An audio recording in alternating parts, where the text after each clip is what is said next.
Okay. Yep. No problem.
Appreciate you finding me.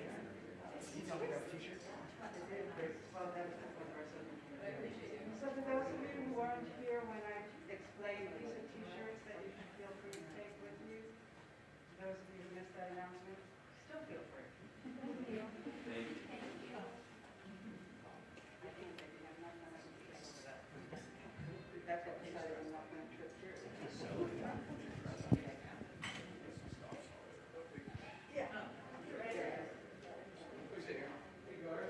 Ladies and gentlemen, Garth Brooks.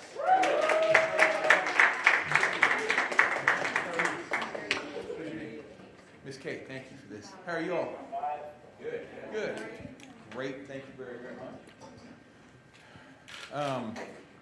Welcome home. I love this. I love sleeping in your own bed and coming down and playing the stadium. It's very sweet. We see this stadium from the house. For anybody who may know their history with me in this town, we moved into Mayor Fulton's old house 90, maybe, 91. And I've always seen when the stadium went up, you get to see it from the house, so it's pretty neat to get to play it, see it. When they have a game here at night, see the lights down there and watch it on TV back at the house. Pretty cool. So needless to say, excited to get to play here. Band and crew has been waiting for this. This is I think it's pretty much fair to say this is the closest return, since this was the last place we played in the comeback tour.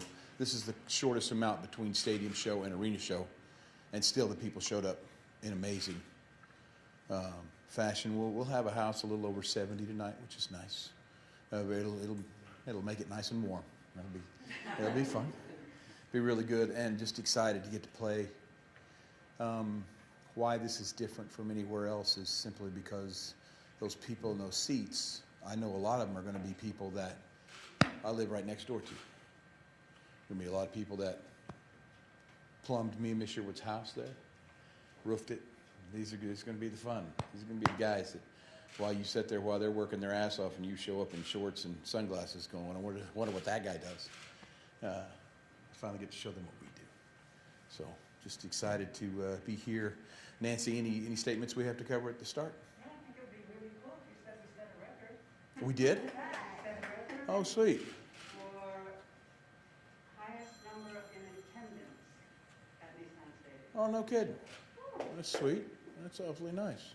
Does that count me? We want to keep that number going up, Nancy. That number's going up every That's time. good. That's good. That's sweet. It'll be fun. You know, when people go, do the numbers matter? No, they don't. It's the connection that you make. But I'm going to be honest with you. 70,000 people. Singing the River is cooler than 13,000 people singing the River, even though the 13,000 was great. Anything here at what I have to compare it to here. MTSU, I don't know if you're ever going to beat that concert. That concert kicked ass here 100 years ago. And then we moved into what was the GEC then. Played it with a young lady by the name of Tricia Yearwood in 97, maybe, something like that. And then was lucky enough to end the comeback tour here. We got a couple shows, 2 or 3 shows here to end the comeback tour with, and could not have been better. Used a lot of that for the live record. I think we might have used. I'm trying to think what we might have used from here for the live record. It might have been the dance. off Triple Live. For an industry town, that's tough. LA, New York, Nashville, those are tough places to play because the industry, they see everything. But Nashville's always kind of treated, I've always felt the Nashville show was more like just coming home more than going to work or playing for the industry. So I hope tonight is no exception. I feel better talking with you. Yes, ma'am? And would not forgive me if I didn't add, the tickets are still on sale. Oh, very good. If you guys know Ben Farrell, it don't matter, even if they sell out, he's still working tickets. I'm lucky to have, it's kind of weird when you think, because I see Bob in the room, I see Ben, I see Nancy, Aaron, I see these people that work really hard for my dream. So that's pretty cool. So if any time you guys go, why in the hell does he always say we? Because one chubby guy in a cowboy hat ain't going to get it done, people. Just not. It takes a whole team, and I'm lucky to be a part of this team. So it's easier for me to talk to you and with you than at you. So if we don't have any announcements we have to make, I would like to open it up for questions. We're going to do one-on-ones afterward anyway, right? And so it just makes it better for me. Sorry. Yes, sir. Michael, Channel 4. Hey, Michael. A lot of people are coming to see you. Did you want to do it big? I think a lot of these people will be seeing you for the first time, the first live show they've seen in a year and a half. So that can be an honor in some ways. But did you know you wanted to do it as big as you are? Yeah, I mean, you dreamed it. If you grew up with Freddie Mercury as one of your heroes, and then you marry that with George Strait being one of your heroes, then you're going to probably end up with a Garth show somewhere, and that's totally flattering to myself to mention those two names and comparing it to his. But if you ever saw Live in Rio with him, you know, the hundreds of thousands of people that are chanting everything he says right to him back, you get that big vision in your head. Grew up in sports, so you get that big vision in your head. You want to play in an NFL stadium, right? But you didn't think you would be playing music. So yeah, it's pretty cool. I will tell you this, it's a toss-up right now. Mandy McCormick has us out doing dive bars too, still off the Blake Shelton single, because I fell in love with them. That's where we started. So dive bars are fun too. So the trick is try and make a dive bar a stadium, try and make a stadium a dive bar. So what we'll try to do tonight, as big as it is, we'll try and shrink it. Try and shrink it really quick. Make it personal, make it a party. Once the concert goes out the window and the party starts, then it's like you just kind of watch. You know, we were in Cheyenne, Salt Lake, were our last two gigs. This is not a statement of humility; it's a statement of honesty. I could have left the stage on Friends in Low Places; they wouldn't even know I was gone. They were just, dude, just turn it over, let it go. It's so much fun, and so with as much old stuff now that we're lucky to have, these people seem to know lyric, and they know verses and everything. So you'll see tonight. I'll know within the first two sentences of the second song, because we'll open with a song from the newer part of our career, and then the second song will be the old stuff, just to see where we're gauging, see how this place, if they know their Garth music or not, or what years they know of it. And I do have a mic for anyone else that has questions. Thank you. What is your name? Beth. Hi, Miss Beck. How are you? I didn't recognize you in the mask. Sorry. Well, I wanted to ask you. She wants you to have it. Sorry. I wanted to ask you, with this whole COVID thing, things are constantly evolving. Mm-hmm. I was not wearing my mask and ready to go to concerts, and now I keep having second thoughts on everything. And is that something that you are constantly watching? Because you're obviously packing record numbers of people into shows, albeit outdoors. But what is your thought and take on all that? Yeah, well, the first thing you do is, here's a saying that I love to live by, especially during the COVID time. All you can do is all you can do. Make sure you do that, right? So let's talk about who gets priority. State rules, stadium rules, follow all those. Then you have your in-tour rules, right? We personally are mask mandated until January of 22. So no matter what happens, unfortunately, it looks like it's coming back to masks. So we might even have to bump ours up even more. I don't know how you bump it up even more. We're all vaccinated. Everybody's here. So that's the best that you can do. How long will we get to do this? Here's the important thing. Our job is to gather people in mass numbers. If that's a bad thing, then we need to stand down, right? And that's what we'll do. And it'd be an honor. As much as I hate to do it, it'd be an honor because you feel like you're doing your part. So we were lucky enough to survive last year. We'll pull together and survive this year if everything shuts down. And I will tell you this, what you're going to see tonight, it's going to kill you, man. What you're going to see tonight is a joy I've never seen. You're going to see, it's got nothing to do with me. It's got something to do that tonight, people go, hey, this is where we belong. And you'll see it. You'll hear it in their voices. The first time that thing reverberates off the side of the stadium and they hear the river back in their own ears or hear themselves singing, then it's just going to get bigger and bigger. It's going to be beautiful. My wish is that tonight we do everything safe so we can enjoy it, not sit in the stands being scared. That's what I hope tonight is. When you come in here, let it all go. We'll probably do a video before too, talking about masks. And the video that we did in Cheyenne and Salt Lake, we did a thing just saying, hey, if you see somebody in a mask, don't look odd at them. If you see somebody not wearing a mask, don't look odd at them, because we're all coming out of this at our own speed. So let's respect one another. So that'll be the plea for tonight. Yes, ma'am? It's tomorrow. Oh, tomorrow. Thank you. I'm so excited. I'm just so excited. It's felt like Saturday every freaking day this week, man. I just can't wait for game day. And you know what's going to happen when that happens. When you can't wait for game day, then you get a game day and you can't do nothing right. That's just how it is. But it'll be fun. They've always let me kind of screw up and still be okay. Yes, ma'am. Can I have the mic, please? Thank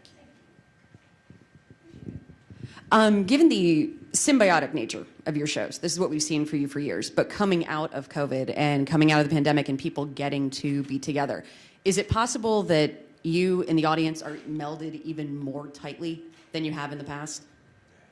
Symbiotic. Okay, give me another word so I can... Giving back and forth. That, you know, you feed off them, we feed off you. The exchange, you betcha. Yep. But I think the thing, Carson, I think the thing for this, the whole reason why, is there's a bridge now between us that is unbreakable, and that bridge is gratefulness, right? The people you love hopefully have made it through. We've all made it through, and we hope this thing is setting back here, but if it's not, we've been through this before, and we'll get through this next one, right?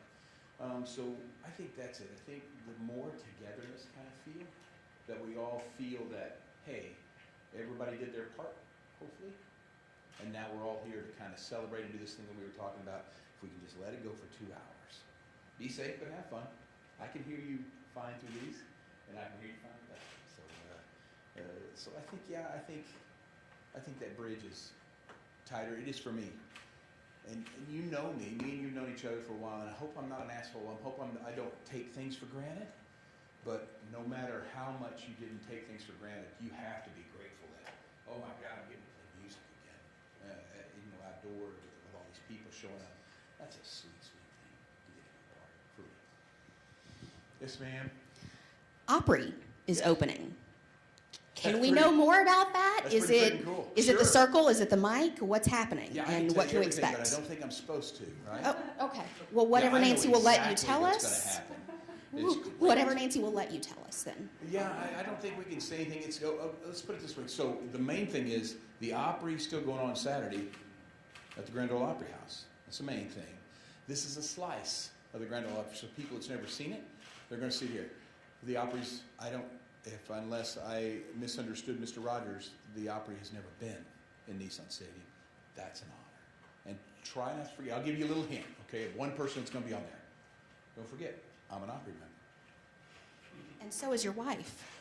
Wow! See, I didn't say that. She did. It was me. It was my fault. Yeah, so I'm really proud. Hello, sir. Hello, Miss Cindy. So I noticed that you're back in the running for Entertainer of the Year at CMA. Is that a place you want to be this go around? Well, you always want to be. It's very sweet. I don't know what I can say because you know that everything's got an NDA with if you're involved in that process. So the fact that you mentioned it, not me, I'd like the record to be on there. But I don't want to take a spot in that final five. I'm not saying we'd ever make it there, but still, the stand is still the same.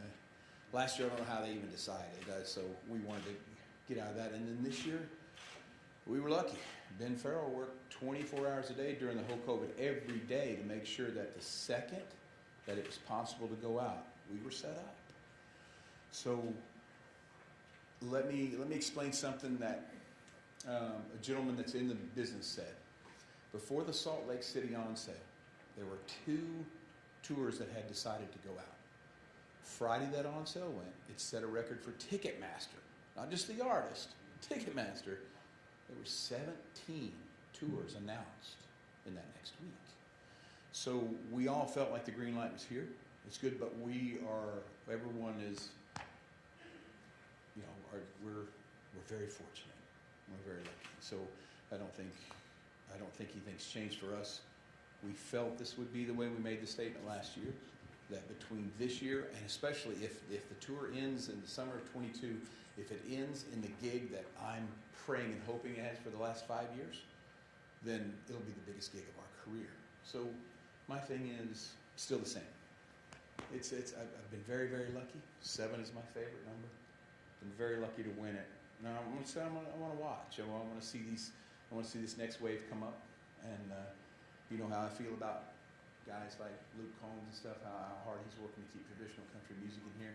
Love to see him have a great night with a lot of these other young artists as well. So it's, Ashley McBride and these people. I just adore them and worship them. Did that answer your question? Yes, sir. Thank you. Yes, sir. Hey, Garth, Brian McFadden, longtime fan, first-time question asker of Garth Brooks. I'm really excited to be here. It's my first time at Nissan. I'm super stoked to see you. I haven't seen you since '97 at Central Park. Did your mom bring you or what? I mean, Yeah, I was just a baby DJ way back in those days, but I got to tell you, man, we all know that. But a question I have to ask is, I know Trisha, your wife, the queen, is your soulmate. Who's your swole mate? Because you're jacked. my swole mate. Your swole mate. Because I got to tell you, there's some rumors going around, I may have started them, that you might be going back into baseball. Oh, you look like 1999, 2000 Garth Brooks. I tell you what, thank you very much. I could play baseball a lot better than I did. Well, on the 20th anniversary, we went and played for the Bucks, my team. And I was probably 50 pounds heavier than this right now. I could play a lot better today than then, just getting around. I just didn't know how much it got away from me. But the truth is, if anybody's raised babies, for 16 years you raised your babies, and then the comeback tour, you never had a chance to even do anything with yourself with 390 shows. And so the stadium tour, it started coming, the break, the pandemic started coming, and you realized, man, this would be a good chance for the window to happen, just if it can happen again, because I'm like 300 years old, right? So it's like, does this happen this late in your life? So right now I'm just enjoying it. Sunday, I'll probably be back up to about 300 pounds again. Trust me, if there's anybody that can be, I'm the guy. That's very sweet, thank you. Yes? Hey Garth, Billy Dukes with Taste of Country. Yeah, Billy. Your tours have continuously gotten bigger and bigger here, and you alluded to maybe something next summer that's as big as you've done. What do you do after that? Is there a bigger level, or maybe you shrink? Yeah, I tell you what, man, a dive bar tour, just dive bars, would be fantastic. Because try to remember, the first gig you ever played was Starwood Amphitheater at a place called June Jam, right? Or the Spam Jam is what it was. It wasn't June Jam. We played June Jam like 2 years later. Spam Jam played out there. 5 of the 7 guys that were on stage will be on this one. I like that. So it's fun to go back into dive bars. But the great thing about a dive bar now, you're not rolling in with much too young to feel this damn old, that you're going to play 3 times in the night, and each time they're going to be so sweet to make it sound like it's the first time you played it. No, you're going to roll in with some other songs like Calling Baton Rouge, Thunder Rolls, Friends in Low Places, right? This makes a dive bar a blast. If there was some way for somebody to make money, like the dive bar or record label or something, it would be great. I think a dive bar tour would be perfect. For me, I just do it just for the fun of it. There wasn't any money when you went through the first time, and there's no money in dive bars now. But I'm telling you, the joy is overwhelming.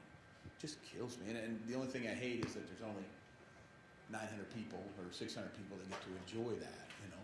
But going through country radio, I love it. Country radio, when people start tweeting, I haven't heard a busy signal since the 90s, right, when they're calling in, because that's the only way to get tickets, these things, through your country radio station. I love that. That brings back old school for me. A lot of fun. Anybody else? I think I might have something. Yes, sir. I was just going to ask, it's like you're kind of kicking off a bunch of stuff back to back here around Nissan Stadium. What's it just say about Nashville bouncing back? Like they're putting that major race, the IndyCar race, you sell the barriers up. What's that say about the city just coming out of the pandemic and just, putting on these big events where like we're expecting, I think yours is 70,000 and they were expecting, I think 100,000 of that. What's that say about the city?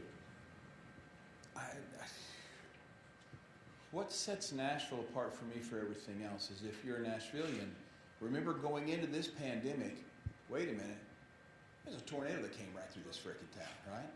And this town stood up, collected together. Now the pandemic's gonna crush, it's gonna put its weight on. And the town still stood up through it all. So my thing is, Nashville is going to be Nashville no matter what, because it's proven itself 100 times over. But what I tell everybody is Nashville is the place for the next 20 years. This is the place, man. It's boiling, it's bubbling, but at the same time, it's got sweet people. It's got people who are here for the right reasons, right? So that's what I like. Full of dreamers. But if you look at the music industry and, you know, in the 90s and the 2000s, the music industry was 5 or 6 down the line on the money makers here.